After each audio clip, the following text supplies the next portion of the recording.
is started. Is that working? I think so. I see let's just assume it's working. Let's talk to ourselves. Imagine the pretend internet's listening in. Yeah, it's just us. It's just you and me, natural. Scott, right now. Act natural. Hey, everyone. No, we didn't click the 18+ thing first, What? so I can't. Hey, everybody. My name is Fraser Cain. I am the publisher of Universe Today, and this is your virtual star party for, what is it? The 12th, January 12th, 2014. You know, after last week's virtual star party, our epic virtual star party of awesomeness, it's going to be really hard to kind of catch up, but we'll do our best. Actually, it's going to be the Planetary show today. Actually, we have none of our deep sky telescopes happening, but what we do have is a bunch of planets in the moon. So, all right. So joining me today, we got Dave Dickinson. Hey, David. Hey. Sit up here in Florida with my propane heater running. Oh, really? And it's not going to interfere with your... No, I have it way away from the scope, so it's not going to melt any cords or wires. I'm getting like a don't blow background up. sound. Are you getting that too, Scott? Like a background hiss? I wonder where that's coming from. I do hear it a little bit. Yeah. I want to know how cold does it have to be in Florida before you whip out the propane heater? I think it's in the high 40s here Fahrenheit right now, so that's in the single digits Celsius. How do you guys live?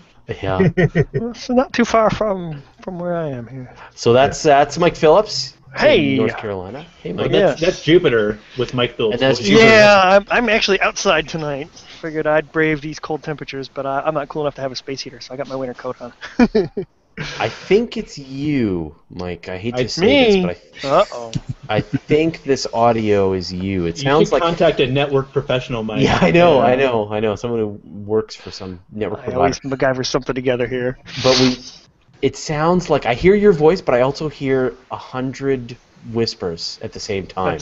That's the quiet sticks of North Carolina. Maybe, forest. It's the woodland fairies. That's what silence actually sounds like. Yeah. It's like the background Big Bang radiation. Right? Now I'm not going to rule out that it is the voices in my head. So. Yeah, we don't hear anything. Yeah, I know. Wait a minute. No, I hear it too. Yeah. Okay, all right, good. And we've got Shah from Malaysia. Hey, Shah. Hey, it's great. My second time ever on VSP. I know, and because you always have the terrible weather, but you've had a real run, and we're going to talk about you in a second, but I'm just going to of course, Scott Lewis, co-host. Hey, Scott. How's it going, Fraser? So I'm going to start with Shaw. So Shaw, we've been making a big fuss of the work that you've been doing for the last week, and you kind of tuned us in last week on the Star Party because what you did was you were showing us this live video that you had captured of Venus. So just as it was nearing its inferior conjunction. Of course, the last time that we saw Venus during its inferior conjunction was we did a live broadcast of the transit of Venus in front of the Sun. So this time around, Venus is not passing in front of the Sun; it's passing like a little below. About 5 degrees. About 5 degrees above, almost as far as it can. 7 degrees is about the max because its orbit's tilted about 3 degrees in relation to our own.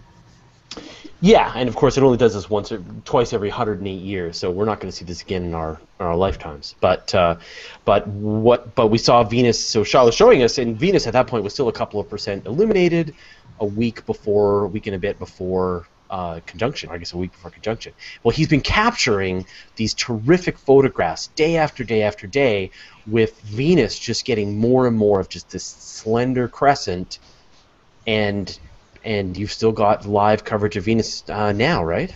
Yeah. I mean, the weather wasn't great yesterday, the day after the conjunction, and me and Paul had a day rest yesterday, so it was like, wow. Sunday is relaxed. Wait, we didn't authorize a day of rest. But this morning the sky clouds are quite nice, and I should be able to show you guys the Venus again. I think it's about slightly almost 1 degree in illuminated today. I think so, slightly more than 5 degrees from the sun. Yeah. I was just able to see it this morning with binoculars. I was curious what kind of safety precautions you take to look at Venus that close to the sun. Well, because I'm using the computerized telescope, the GoTo telescope. I don't dare use the manual telescope. So what I did is I flew to the sun. I synchronized the software. I used the CDC software. I synced to the sun, and then I flew to Venus.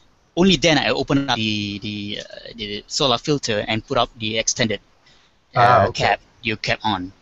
Okay. It's pretty much quite easy because Venus is really close to the sun. It's about 5-6 degrees. Yeah, so it doesn't really divert that much from the position of the sun. So I watch everything on this computer screen. I'm not at the telescope. It's like blazing hot, 40 degrees on the roof. Yeah. I didn't know if you're physically. I'm going to share your picture here. I'm going to share Charles' picture from yesterday, or for 2 days ago. So I don't know if you can see this. Look at that. Yeah. It's so just slender and. Yeah, this was I think about 8 hours before the conjunction, Okay. yeah. Yeah, and you're only seeing it about 0.4% illuminated, not even 1%, not even 0.5%. I noticed that there's a slight tinted on the lower left of this Venus, of the crescent. Is that the sun reflecting on the atmosphere or something? I don't know. It might be just a little bit of glaring on it, yeah. Yeah. Venus is just over an arc minute wide, and it's the only planet that can appear over an arc minute wide from Earth. So right when it's at inferior conjunction, it's at its closest approach to us as well. So we actually see it just slightly larger than 1 arc minute. Think of the full moon is about 30 arc minutes across. So you could stack about 30 Venuses across the full moon. It's pretty amazing that you can get such small illumination, but yet still see it in the daytime. I mean, that's just I mean, I think people need to be clear about this, right? That Shaw is getting this image in broad daylight. Yeah, what time is it over there? It was about noon, I think. Yeah, around that time. Yeah. Because the window of clear sky that I have over here is about 2 hours around noon. So after that, it's going to be a thunderstorm. It's going to be it's cloudy. So at that particular moment, the sky clears up and it's like it's a miracle, actually. I just managed. We were talking before the show. I just managed this morning to pick out Venus just prior to sunrise with binoculars. So it is already visible in the early morning sky. Of course, you only want to try to do it before the sun gets above the horizon. I wouldn't be sweeping with binoculars with the sun above the horizon. I want to steal the show from you guys. So this is the live one, right? Yeah, this is a live one at the moment. So Venus now. That. Yeah. That's great. And so now things are flipped around, but from your perspective, I guess Venus has passed above the sun and is now moving into, I guess, what will become the morning sky. Yeah, right? It's already visible in the morning sky now. It's going to become more prominent in the next few days. You'll probably pick it up easily with the naked eye here in a few days. So I don't want to steal too much of the Venus thunder here, but the moon Io, very similar to the video I posted, is going to do the exact same thing it did the other night. Yes, that's awesome. That's reverse of last.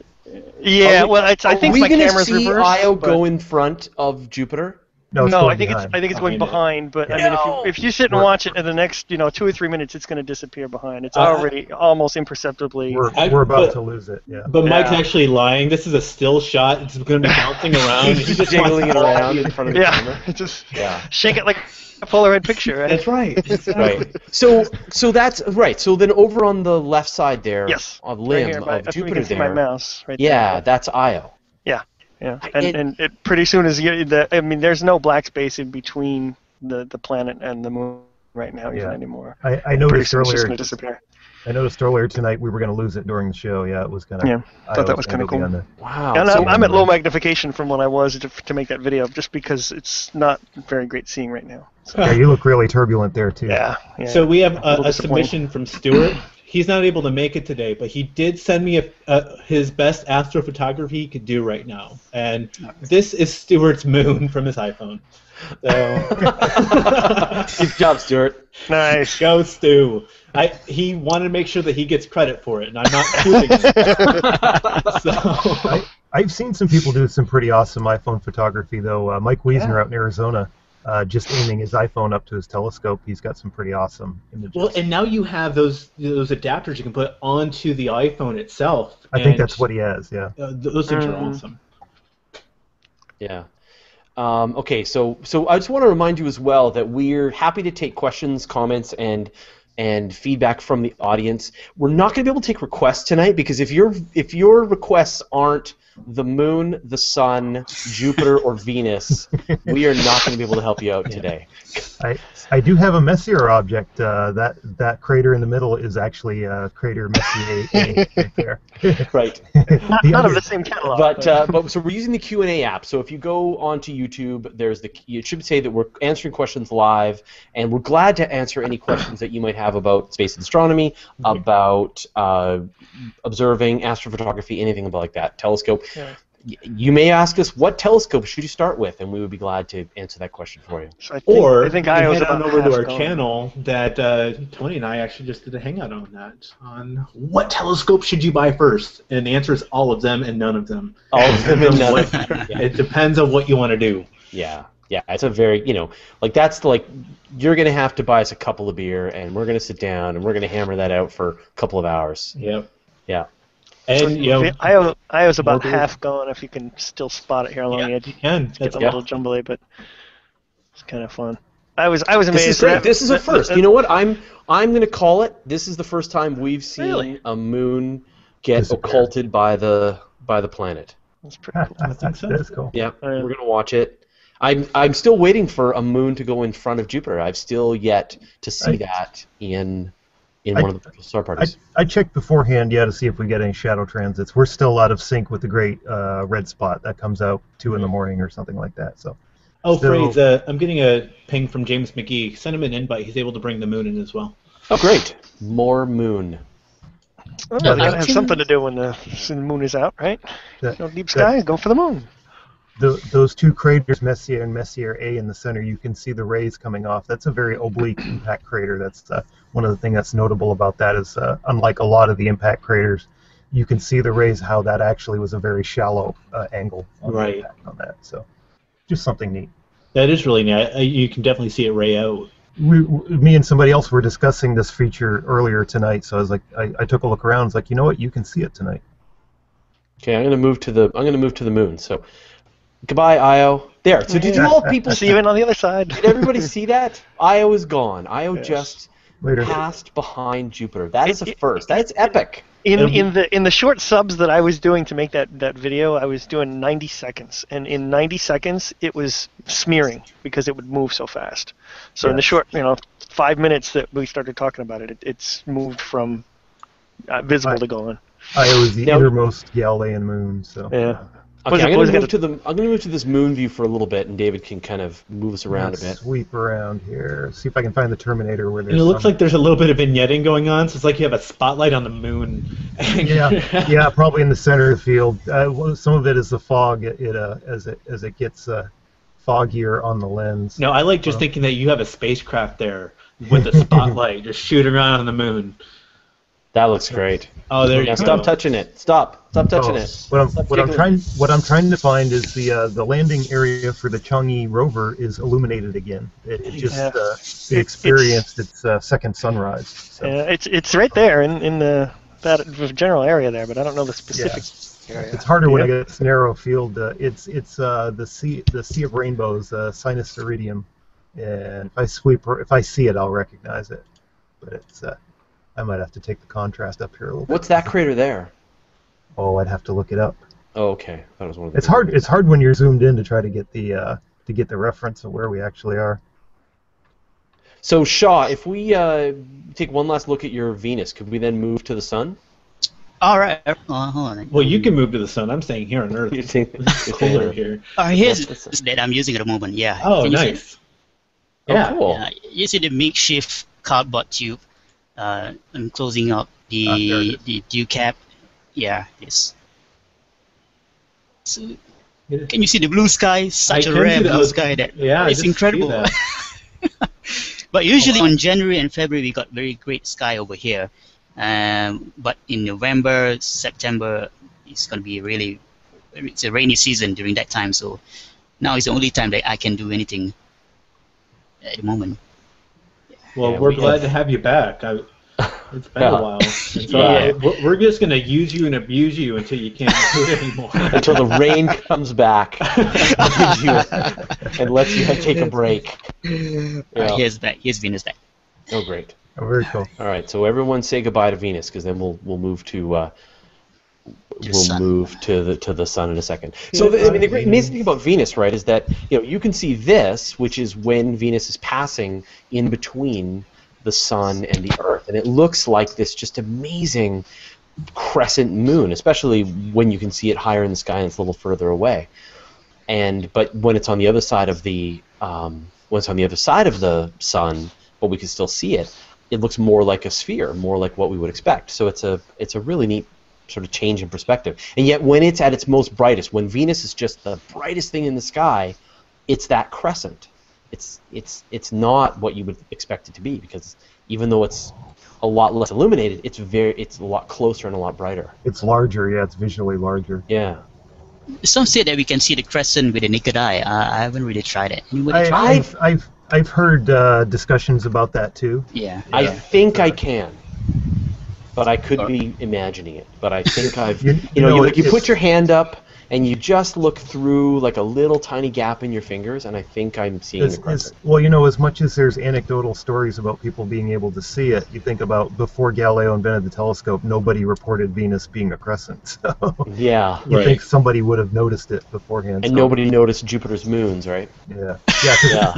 There is discussion, about the same thing, about whether you can see, like, Ganymede, I think it's the brightest one of Jupiter's moons, whether you can see that with the naked eye. Well, what's its magnitude? If it was just a star, would you be able to see it? I believe it's about 6 magnitude. It's right on the edge of what would be visible, but of course it's in the glare of Jupiter too. So. All right. Well, goodbye, Venus. I have the Bay of Rainbows up right now there. That big curved bay, and somewhere in there, off to the bottom of the curve, is the Chang'e rover and the lander. We're not going to see it, but it's in that region of the field. And I'm going to welcome James and Andrew here to the team. Andrew, what time is it there? Hi, Fraser. It's 2:20. Yeah. Oh, good. So did you get up early or did you stay up late?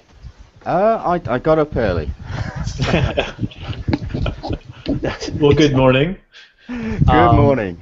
And were you going to try and use the eye telescope setup? No, I've got my own scope out in the back garden at the moment. Let me just find. Oh, have you got Saturn? No. Mars? This would be the planetariest of them all. And James is here. Hey, James. Just about all the planets but Mercury are visible right now. So. Hello. How are you? Of course, they're all in the morning sky except Jupiter. Oh, that looks great, James. Yeah, it does look really good. And I'm getting an echo from someone. I'm using my my Canon 6D with my Nexstar 6 SE telescope to be able to bring you this view. Where am I getting this echo from? I think it's Scott's on the hunt. Okay. All right, you keep hunting, Scott. I will. I think it's Shaw. Sorry? We've just got some echo happening. Oh, okay. Yeah. Yeah, I think that was him. Dun dun dun. Dun dun dun. Echo discovered. Yeah, there's getting like a background noise, Shaw, so sorry. Just stay muted, and then if you need to talk, then unmute yourself. Look at that moon. That's terrific. And then look at the Jupiter that Michael's... This is crazy. This is a total planet fest. This is amazing. Not to be confused with the actual Planet Fest by the Planetary Society. That happens later this year. We were talking before the show. We're going to be able to bring Mars probably by late February or so.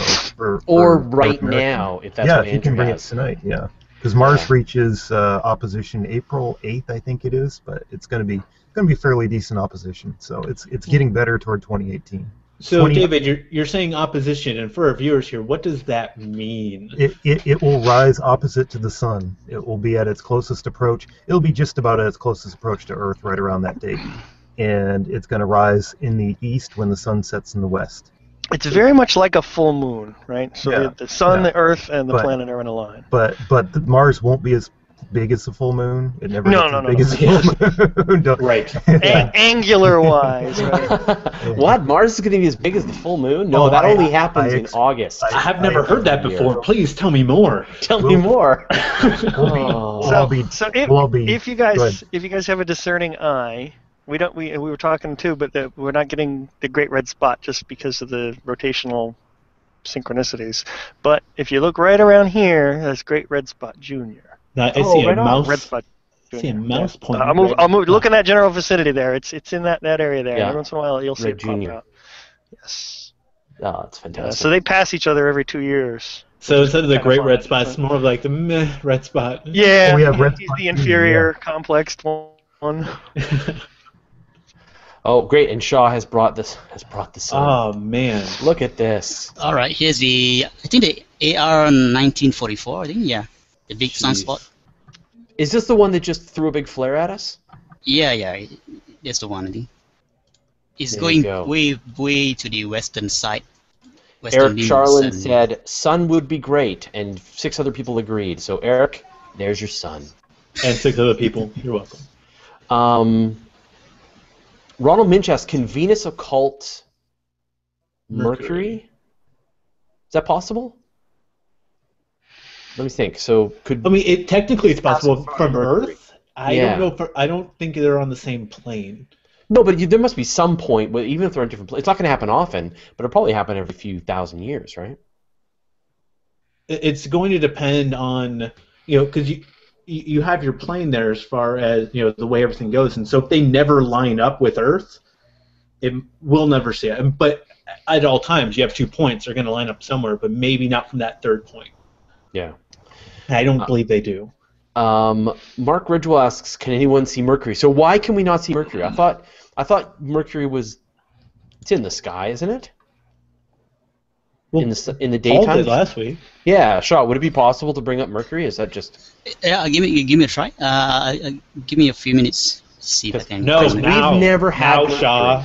If you can pull this off, then this will be 2 Yes. firsts in one episode of the Virtual Star Party. And I Okay, think- give me 5 minutes. And I think that would mean we've seen all the planets We will have seen all the planets and Obviously. Pluto. Yes. and Pluto.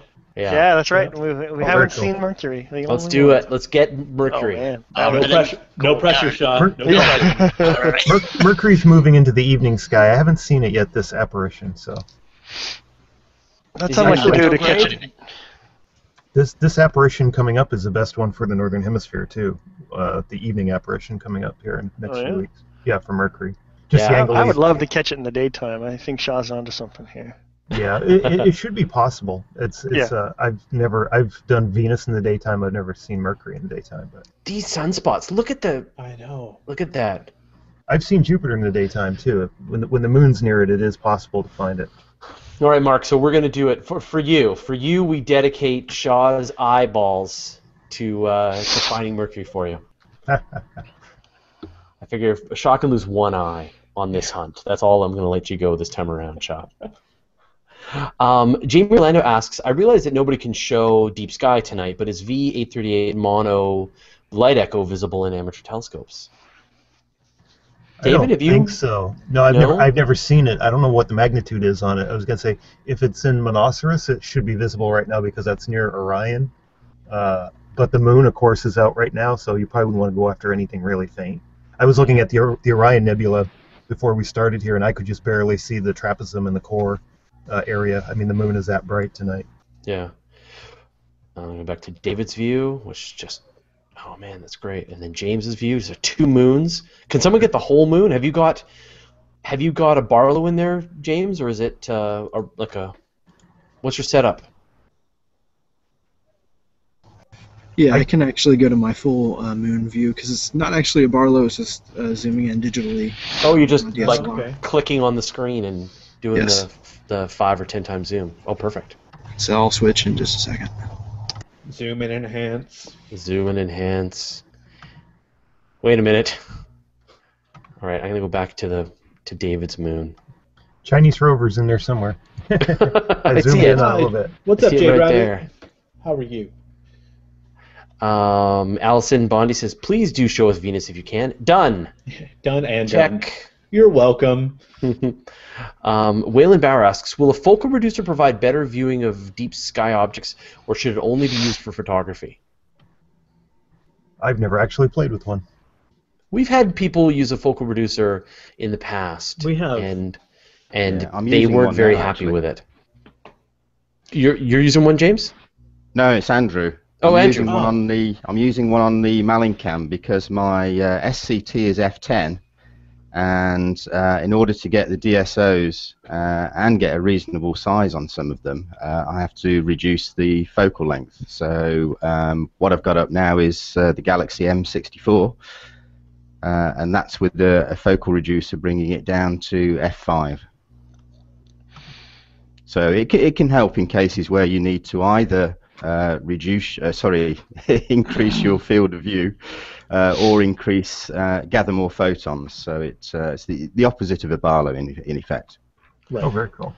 Sarah Hayes asks, when is the best time of the year to look for Leo the constellation? I'm guessing you're a Leo, Sarah. So am I. And What does that means say about our absolutely personality? nothing. I think it means that we think that astrology is nonsense. I think is what we is the personality Actually- trait of Leos. Actually, I'm looking right now. Leo, I see Regulus way low on the horizon. What is it, 9:30 right now? So probably about 10 o'clock it will be above the horizon.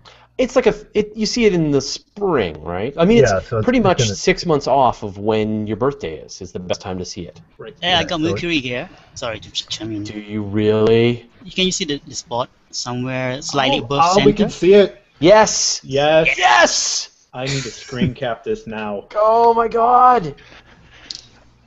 Done! Sorry, Paul. Sorry, Paul. Oh, I'll just get Look show at that. Oh That's no! cool. Oh. This is Oh, Mercury. historic. Yeah, Nice. that's amazing. Yeah, But- Paul. but the contrast is very low, so we can Right. barely see it. Yeah. I hate to Doesn't break matter. it to you, Paul, but Malaysia's in the house. Yeah, it does not matter. It's there. Mercury. We're looking at it. Everyone? This is Yes. great. This is going up on Twitter. That's it. We've completed the whole set. I think Mercury is on the other side of the sun. I think. Yeah, it's coming up in the evening sky right now. Yeah, It just passed out of Soho's field of view, so it's like about at 6-7 degrees from the sun right now. A little further than Venus. Eric Okay. Charlin says, Shaw. Agreed. I don't think it's in retrograde right now, actually. So. No? I was wondering why everything was just feeling so crazy, but it's not, so I'm just making it up. All right. Oh, terrific. Tom Nathy says, I use a focal reducer for deep sky work on my SCT. Yeah, I mean, the trick with the focal reducer, it's the opposite of the Barlow. It allows you to see a wider field of view, and so it gives you a little more room to maneuver, especially on those big, wide, great big deep sky objects like California Nebula and things like that, if you want to see a lot of view. So, I'll go back to James' view of the moon. That's beautiful.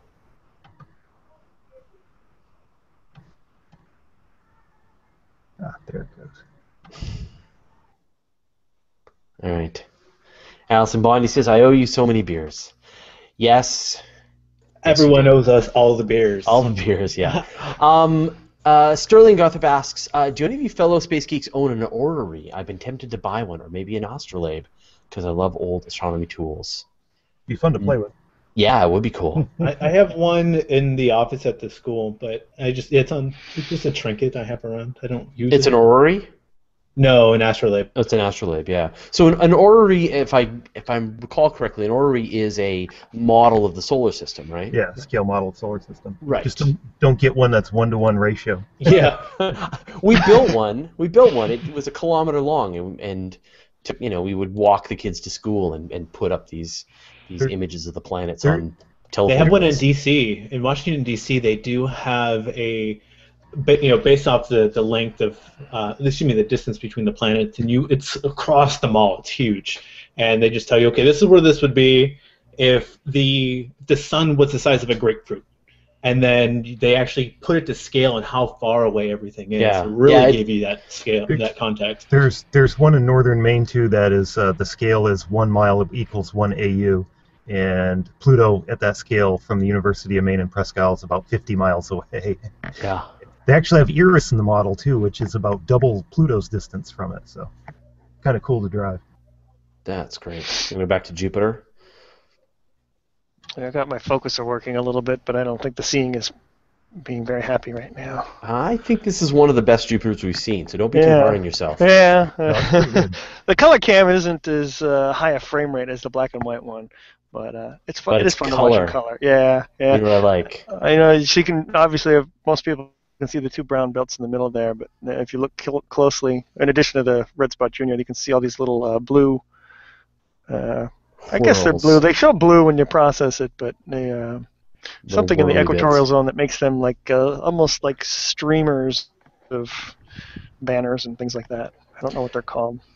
No. So Andrew, were you going to try and get Mars? Do you think it's possible? Might be. It'd be very small in my focal reducer, so it'd just be an orange dot. I think it's still under 10 I'll have to arc check where seconds. it is. Okay. That would be a definite record, though. We've already got 3 planets under our belt in one show. Well, let's not We go stop for now. 4. Come on, momentum's a good thing. Yeah, I may try it after this galaxy and maybe see where It's check where Shaw it is. on Twitter. Yeah, Shaw Yes. is. I just tweeted it out. You are Shawgazer. SHAHGAZER. Yeah. Oh, don't kick it. Let's get everybody here because we actually are. I hate to say it, we're all on Twitter too. We are.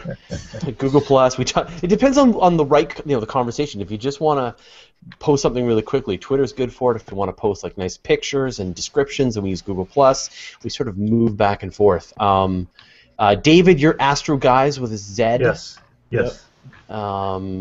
Mike Phillips, what are you on Twitter? I don't have a Twitter. You don't have a Twitter? What? Oh, that's What? right. Yeah, no Twitter for Mike. I should be convinced into it. It's too many communications. It can be a huge time suck. You don't think it would, which is 140 characters, but yeah. And I have one of those Cain. common names. I couldn't make it work. Yeah. I couldn't come up with a snazzy handle like all you guys have. And you're Bald Astronomer still, Scott? I am Bald Astronomer for the time being. I'm in the process of changing my name. Really? Yep. But all my followers will still come with me. Don't worry. Good. I've gone back to James View. That's crazy. So Bill McLaughlin is watching. Not able to image. Cloudy here.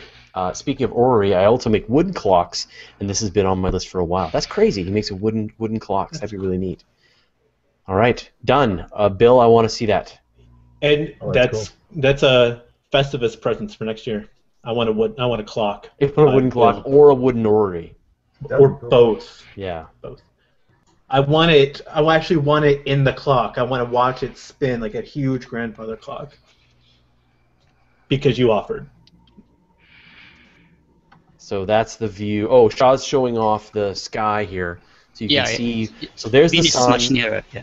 Venus is pretty much nearer close, though. to Mercury. Yeah, they're really close. They're both really close right now.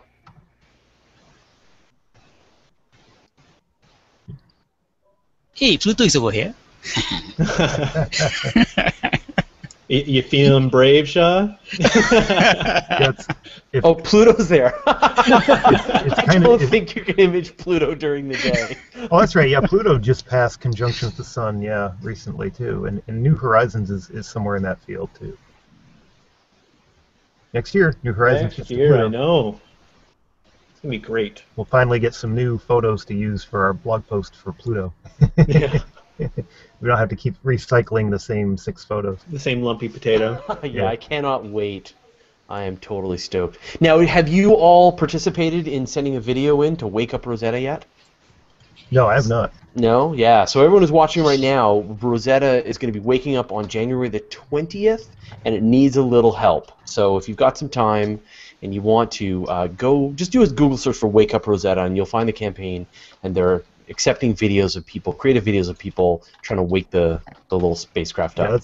Yeah, That's going to be the mission to follow this year, definitely. Yeah, for sure, absolutely. Rosetta is the big mission of the year for me. I mentioned this, like, unless Curiosity finds a fossil on the surface of Mars, that when Rosetta arrives at 67, what are we calling it? Cherry Gary. Cherry Gary, Harry Gary. Yeah, Cherry Gary. When it arrives at 67 Cherry Gary, and the Philae lander harpoons and lands on the surface of the comet, we're going to see for the first time ever images on the surface of a comet. This is brand new. We've had, Eros when we had a mission land on an asteroid, but we've never seen it land on a comet. So I'm really excited. Yep, and next year is New Horizons at Pluto, and Dawn spacecraft is going to arrive at Ceres. Yeah. And Juno, I don't think Juno gets to Jupiter until 2016. Yeah. I think so. Those are all coming up too. Although with AAS, we're talking about with Planetary and how many, we're actually not going to have a lot of planetary observatories anymore. We might lose Cassini and stuff like that. Yeah, they might pull a plug on it. A great conversation we're having is that James Webb might be able to observe like Jupiter and Saturn in the infrared, which I didn't really think about it that way. Did you see out of the AAS when they revealed the images from the Gemini Planetary Imager? No, I wasn't streaming that part of it, so I didn't get to see it. Well, they were imaging Beta Pictoris B, but they also showed a proof of concept. They imaged Europa with it, and they got some pretty darn good nice images, considering this was a ground-based observatory. You could see detail on Europa. What? I was like, that was pretty cool. Jeff MacArthur asks, does anyone have pictures of the lander or other debris evidence left from the moon landings, or why are they not published by Hubble or other telescopes? So we get this question all the time. Hubble won't find it because Hubble cannot zoom in like that. It would be really bad on the moon, or for its optics. And it just can't even. Hubble's telescope is not powerful enough to image objects that size on the surface of the moon. But fortunately, the NASA's Lunar Reconnaissance Orbiter has been orbiting the moon and has returned pictures of everything, of all of the landers, the footprints of the astronauts. Mm-hmm. You can see the flags. You can see which flags are still standing and which ones fell over. I love how you can see them falling over. Yeah, you can see the leftover rovers and all of the trails. The trails, yeah. So all of that has been imaged in great detail, and you got to figure the base of the lunar landers that are still there are only a few meters across. They're like about the size of an SUV. They're not big. Yeah. So no Earth-based telescope, even the Hubble Space Telescope, can image it, but the spacecraft that are orbiting sure can and have. And there's lots of great. I don't know if you have any of those dug up, Scott. I'll try to find some. The reason why it's difficult to see is, the diameter of the moon is around 3,500 kilometers, and we're talking about resolving something a meter wide on something like that. It's going to be so difficult. The moon does look, like it's relatively small to us because it's so far away, but when we're talking about landing stuff on there, the moon is really big compared to us walking on it or driving something around. So it is really hard to resolve images. Which is why we have the orbiter to see stuff like that. Yeah, so I'll show a picture here. Hold on. We'll do it. It's happening. I think somebody actually did the calculations as to how big of a telescope you would need to be able to resolve that. It's like, the size of the U.S. or something like that. So this is an image. This is the Apollo 17 landing site. This was the last lander on the moon, and you can see here. Like, check this out. You can see. So there's the Apollo lander, right? Boom. And you can see the footprints of the astronauts. You can see the wheels from their rover. You can see some of the equipment that they left on the surface of the moon. So, we've got lots of great pictures, lots of evidence, and it's great. There's been some great pictures just recently now of Curiosity crawling around on the surface of Mars, thanks to all of the Mars Reconnaissance Orbiter. So. Someone asked me, now if we see some pictures of the Chang'e rover, would that convince them? No. These people are unconvinced by evidence. So at a certain point, there's no point having this conversation with them. Well, it's a conspiracy, Fraser. And now the communists are in on it with the capitalists, and you never know what's going to happen. They're joining the conspiracy. Living here in Florida, I don't think people realize launches aren't secret affairs. I mean, millions of people can see right. launches. Oh, Yeah. that huge thing we just shot off into space. Yeah, there's like we didn't do science for it. We just shoot stuff up in the air and wait for it to come back down. Yeah. Yeah. Allison Bondi asks, is there any possibility that Rosetta will not wake up? Yeah, there is. I mean, it's been in deep space for 2 years, completely powered down.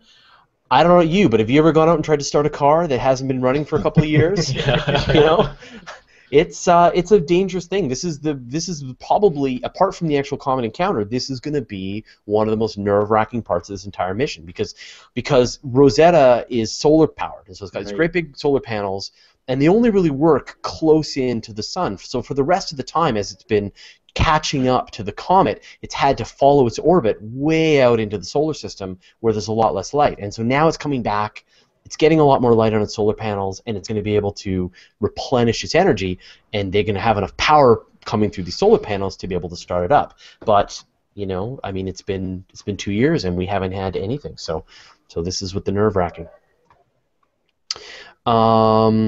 Steve Coates asks, is M1 the Crab Nebula too dim to see with the moon out? I'm not sure. Andrew, are you? Yeah.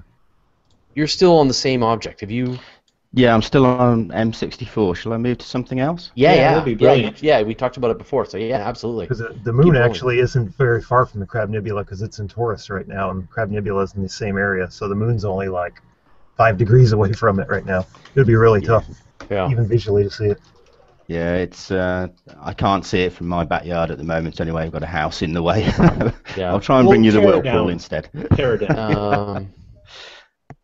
The moon actually occulted the crab a few years ago, and we were talking about whether you could actually do, like for radio observatories, if it would be worth trying to observe occultations of the pulsar by the moon would be kind of neat.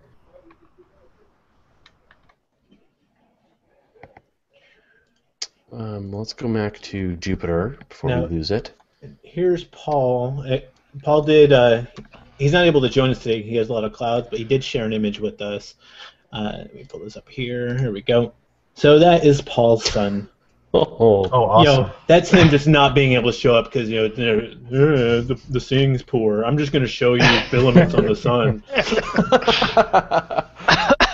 Yeah, that's just. That is sick. awesome. Yeah, it's unacceptable, Paul. We need, live or go home. Yeah, get your butt in here.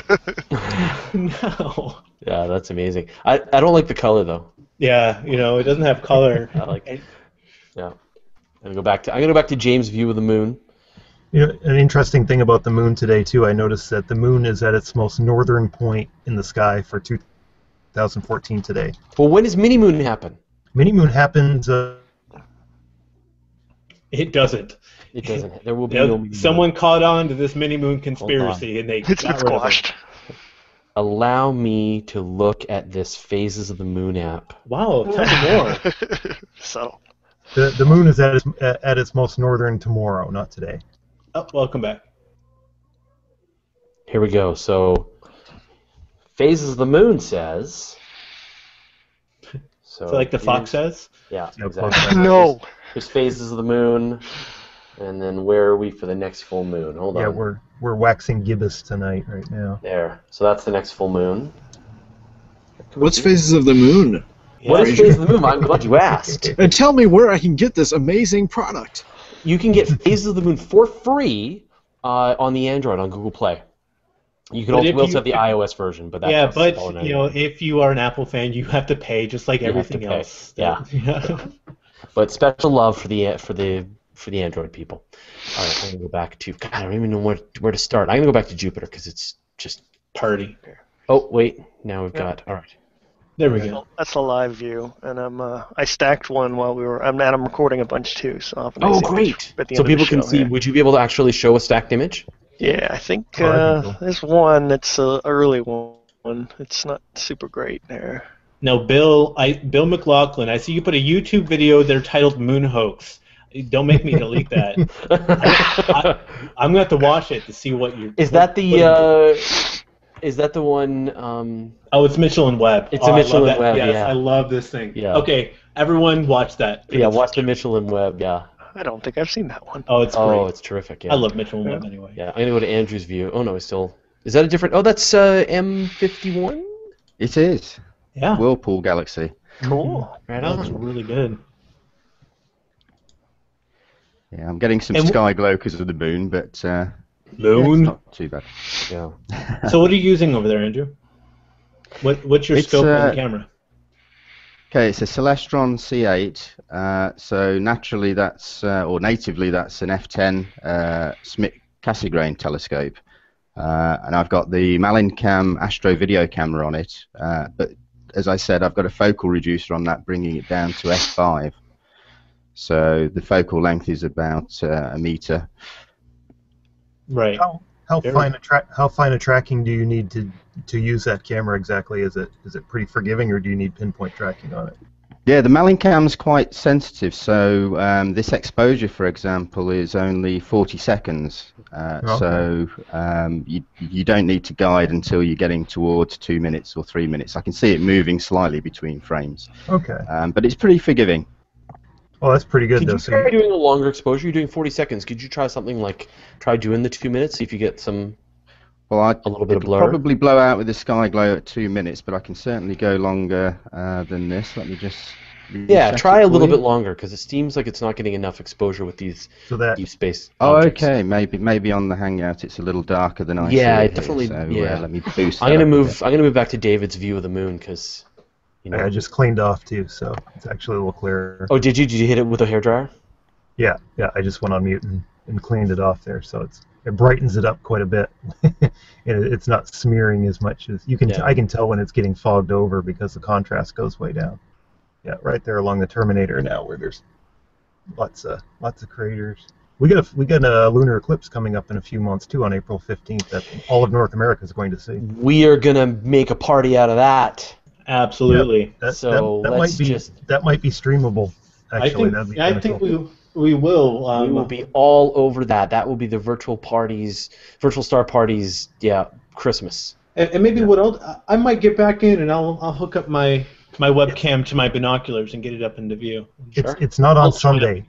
I checked ahead. I was like, it'd be cool if it was on Sunday. I think it's on Tuesday or Wednesday, but it's on April 15th, we'll make a special event of it Yeah, we'll because do it. people love to see. I mean, a lunar eclipse like that, people love to see it live. Yeah, there are two lunar eclipses, and most of North America is going to see the October 8th one. I think the second one. It's been years since we've had a nice lunar eclipse. I love the lunar eclipse. That's like one of my favorite astro events because you can see it with your eyes. I mean, you don't need any special equipment. Right. If anything, it looks best with your eyes. Like it's just great.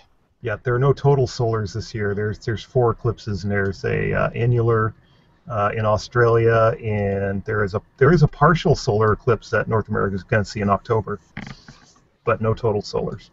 I'm going to go back to Shaw's view of Venus. Yeah, I just put out the timestamp over there just to prove that it's a live image.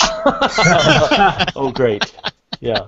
No, we can tell because it's jiggling around. That's how we know it's live. Yeah, so am I. Scott is live. You are live, Scott. I'm live. Do we need a techno dance beat here?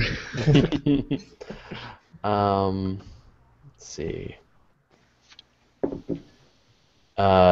Jeff MacArthur says, there have been all kinds of UFO reports on Earth, but I've never heard of any in space. Do you know of any? I have not heard of any. Any reports from space? Well, that means the aliens are calling it down to us. Say, hey, you guys left something out here. You know what's the amazing thing? Like, everyone's got these cameras now. Like, every human being now has a smartphone with a camera on it. With HD, with high definition. And yet the number of UFO reports have gone way down. Why is that? Why is that? We're able to identify those flying objects now. Right. They're all identified flying objects. No, it's because in amateurs that are out viewing constantly, we never seem to see UFOs. Exactly. Yeah. So we're out looking at the sky you're every night. in on it, David. You're in on You're totally in on it. Yeah, I'm part of Big NASA pretty much. You are. Besides me, but other. Because Big NASA has so much money, they haven't been cut. Their funding has not been cut at all. The opposite's been happening. NASA's been taking money from military to pay off the amateurs. Is this the video that you recorded, Mike? Or is this live? This is a live view still. Here. It looks like your seeing's cleared up a bit. Yeah, it has a little bit. Yeah, Yeah. it's a little easy to see. I got the focuser working, so. And definitely seeing the banding. That looks Yeah. great. Yeah. Both Jupiter and the Moon are rising, so they're getting up above the murk in the atmosphere. Too. When should Io pop up from the other side?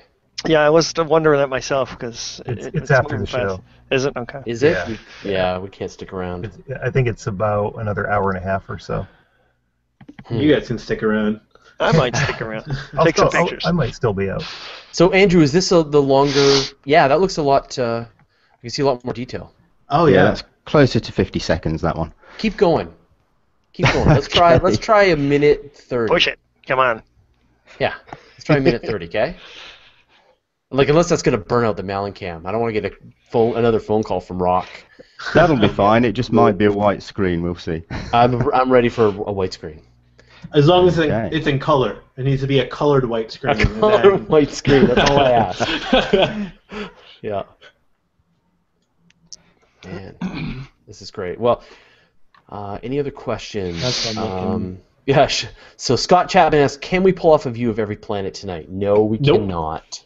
So we Mars isn't quite up. Saturn isn't up. Pluto's not a planet, but you saw it close to the sun, and Uranus and Neptune are pretty close to that region too, right? The sun's right, they're in daylight right now. Yeah, I think they're best in the fall. Yeah, I think they're moving in toward early evening, but they're kind of faint. But we have seen every one. We have. Yeah. It is victory. Yeah, most of victory. them provided by Mike Phillips. He's giving us Jupiter when I think about it. I got a pass. Jupiter, Can you tell? Jupiter, Mars, Saturn, Uranus, Neptune, Pluto. I don't think you haven't done Venus yet. Yeah, see, the problem for me is that the show is always after sunset. Right. Like after sunset, right? On the East Coast, we're always doing this like later in the evening, and Venus is always down. I think we've done like a pickup VSP with Mike before, because I remember you and I were early days, doing it like a year and a half, 2 years ago. Yep. But I remember that. You did get Venus once, but not in the show. Not in the Prime show. Yeah. Doesn't count unless it's live. I know. Yeah, see? Words to live by. Let's do this live. All right. Yeah, well, we're going to do... we'll stick around for another 5 minutes. Bill O'Reilly is our idol. Yeah. Do it live. That's great. Any other questions? I have Tycho crater in the center there right now. I think we're definitely starting to see the trailing, but I think that looks better. What do you think, Scott? It does. It is starting to get blown up from the moon a little bit, and a little trails, but M51, cool. Yeah, but it looks much better. So, Alison Bondi, thank you for answering my last question so clearly. This is my last question, I swear. Would you recommend a telescope or binoculars as a beginner for hobby purposes? I usually work with microscopes and like to get a more macro view. Binoculars. Binoculars, yeah. So we're all going to recommend that. So binoculars, specifically those. Hold on, Scott. Right there. Celestron, Skymaster.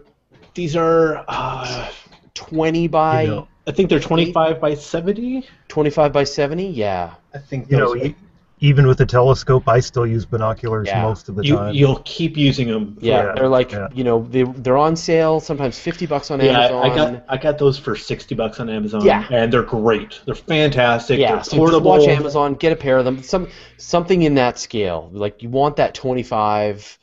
You can go down to a 15, but you're really going to want the 25. Like get some light buckets, and you'll be really happy with it. They're heavy though. Don't use a pair of image-stabilized binoculars because you won't want to use anything else after. Yeah, whatever you do, do not try image-stabilizing binoculars. And if you can afford them off the bat, not wanting to make the investment in a telescope, and you're buying image-stabilizing binoculars, don't talk to me. Yeah, I have a pair. They're awesome. Yeah, stop talking. They're unbelievable. Yeah, I've had a chance to try 3 pairs of them now, and they're literally, I never wanted to take them off my eyes. They're the best. Yeah. I feel when I go to normal binoculars, I'm like, really? There's no button on these? Why is it all jiggling around? Like, what's going on? Fraser, you reminded me of this game show I think I've seen on some of the Japanese stations or whatever. It's binocular soccer. Have you seen that one? No. You might want to take them off for some things. So people try to play soccer with binoculars on? Yeah, I think they run backwards to make everything look far away.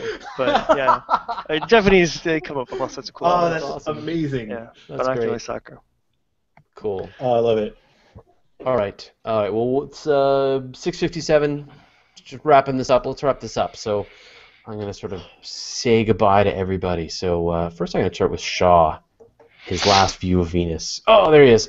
Hey, Shaw. So again, thank you so much for all of your hard work. You have been really pushing the limits of this hobby, and You are a really rock star. appreciate it. Yeah, total rock star. Thanks very much. It's And we great. can't wait to It's been see what's going awesome. to happen over the next couple of doing some weeks awesome as Venus pulls away from the sun. So Yeah, and then I look forward to that animation.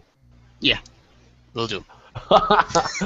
No pressure, no Yeah, but remember, it's okay to say no to Fraser. Yeah. You need to learn that. You gotta tell Yeah. him no. Yeah, it's okay to say no to me as long as you're all clear about this, because otherwise I'll just keep asking for stuff for the fans. Yeah. Andrew, thanks for getting up so early. You can go back. You're to bed. welcome.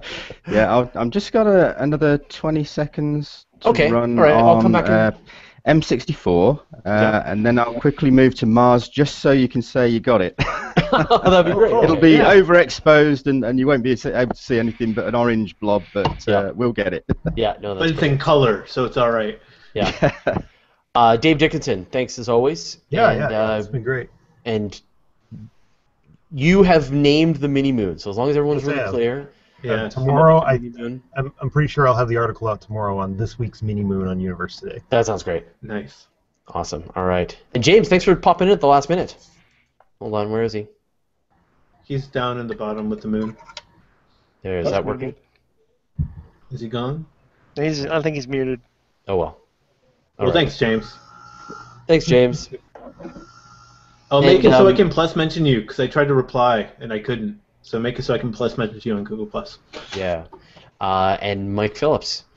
And if you haven't seen already, if you check out Mike's feed, he's got a really cool animation that he's working on of Jupiter and the moons, and it's great because it looks just so 3D. I've seen As that. you can see the moon passing in front of Jupiter. So I know you're going to keep on working on that. Yep. We- Yep. we- That we one need- was fun because it had the moons moving, and I am working on a full rotation. Hopefully, I got enough data We close need to- enough next to each other.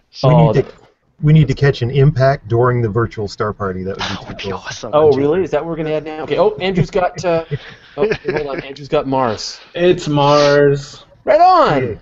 Hey. That's Very it. red. So we had all the terrestrial planets besides Earth and Jupiter.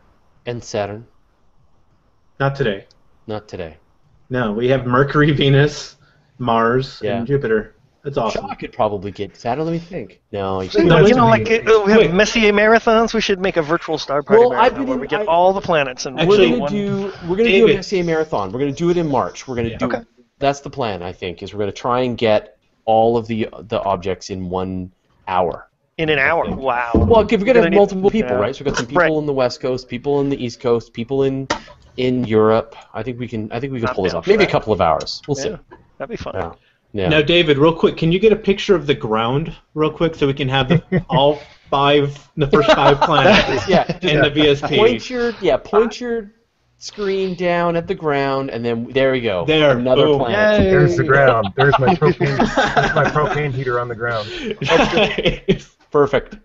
That's awesome. Good point, Scott. Cool. And James, you dropped out, but now you're back. So now I'm going to say goodbye. Yes, sir. Sorry about that. My internet connection for some reason is dying on me. What? But, You can't get internet out there in the middle of wherever it is you are? exactly. Yeah. Nope, just kill it right back. Kill it right back. You always have to kill it right back. Yeah, awesome. All right, and Scott, as always, thanks a lot. What's coming up? Let's see. Tomorrow, we just got the notification for it. It's our newest Hubble Hangout is tomorrow at noon Pacific, 3 p.m. Eastern. I have not gone over the details of what the Hangout's on yet, but it is a citizen science project with the Hubble Space Telescope people. And at So, the same time is Astronomy Cast. boom, we're bumping you out. Uh-oh. I actually. It is tried- on. Is I this where tried we're to gonna? get Is it this to what's go happening? further because I might not be in it because All I'm right. waiting for Time Warner Cable. Yeah, so we're going to be doing Astronomy Cast tomorrow at noon Pacific. We got a live episode with me and Dr. Pamela Gay. We're going to be doing Arthur C. Clarke. Nice. Yeah, which would be cool. Love it. So, yeah. All right, well, I think that it wraps up our hour. So thanks, everyone, for joining us. Thanks to the team for bringing the planets. I thought...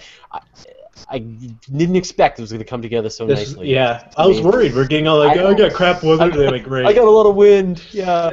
We just we took all of our good seeing for the year last week. Like, we're not going to have anything. Ever. Right. We used it all up. But this was great, and we broke a few milestones. I'm really excited. So thanks everyone for watching, and thanks for all the astronomers for participating. Really appreciate it, and we will see you all next week. Hey, Fraser. Watch our show. Nice. That's a good Right. Is started. Is that working? I probably think so. working. I see. Let's just assume it's working. Let's talk to ourselves. pretend. Imagine Let's just the pretend internet's it's working. listening in. Yeah, it's just us. It's just you and Act me, natural. Scott, right now. Act natural. Act- Hey everyone. No, we didn't click the 18+ thing first, What? so I can't. Hey everybody, my name is Fraser Cain. I am the publisher of Universe Today, and this is your virtual star party for what is it? The 12th, January 12th, 2014. You know, after last week's virtual star party, our epic gonna go virtual home. star party of awesomeness, it's gonna be really hard to kind of catch up, but we'll do our best. Actually, it's gonna be the planet show, the planetary show today. Actually, we have none of our deep sky telescopes happening, but what we do have is a bunch of planets in the moon. So, all right. So joining we got kinda me weathered out. today, we got Dave Dickinson. Hey, David. Hey. Sit up here in Florida with my propane heater running. Oh, really? It's not going to interfere with your. No, I have it way away from the scope, so it's not going to melt any cords or wires. I'm or getting anything. like a Don't blow background up. We don't need sound. it. Are you getting that me? too, Scott? Like a background From who? hiss? I wonder where that's coming from. I do hear it a little bit. I want to know Yeah. how cold does it have to be in Florida before you whip out the propane heater? It seems. I think it's in the high 40s here Fahrenheit right now, so that's what in the single digits Celsius. How do you I guys believe. live? Yeah. It's not too far from where I am here. So that's Mike Phillips. Hey. In North Carolina. Hey, Mike. Yeah. That's Jupiter with Mike Phillips. And that's Jupiter. Yeah, I'm actually outside tonight. Figured I'd brave these cold temperatures, but I'm not cool enough to have a space heater, so I got my winter coat on. I think it's you, Mike. I hate to It's say me. this, but Uh-oh. I think this audio is you. It You sounds should like. contact a network professional, Mike. Yeah, I know. Someone who works for some network I provider. always MacGyver something together here. But it sounds like I hear your voice, but I also hear 100 whispers at the same time. That's the quiet sticks Yeah. of North Carolina Maybe, forest. It's the woodland fairies. That's what silence actually sounds like. Yeah. Sounds- It's like the background Big Bang radiation, right? Now I'm not going to rule out that it is the voices in my head. So Yeah, we don't hear anything. yeah, I know. Wait a minute. No, I hear it too. Yeah. Okay, all right, good. And we've got Shah from Malaysia. Hey, Shah. how's it going? Hey, it's great. My second time ever on VSP. I know, and because you always have the terrible weather, but you've had a real run, and Yeah. we're going to talk about you in a second, but I'm just going to sort of course, Scott Lewis, co-host. Hey, Scott. How's it going, Fraser? So I'm going to start with Shah. So Shah, you know, we've been making a big fuss of the work that you've been doing for the last week, and you kind of tuned us in last week on the Star Party because what you did was you were showing us this live video that you had captured of Venus. Yeah, so just as it was nearing its inferior conjunction. Of course, the last time that we saw Venus during its inferior conjunction was we did a live broadcast of the transit of Venus in front of the Sun. So this time around, Venus is not passing in front of the Sun; it's passing like a little above, below. About Five degrees, yeah. About 5 degrees above, almost as far as it can. 7 degrees is about the max because its orbit's tilted about 3 degrees in relation to our own.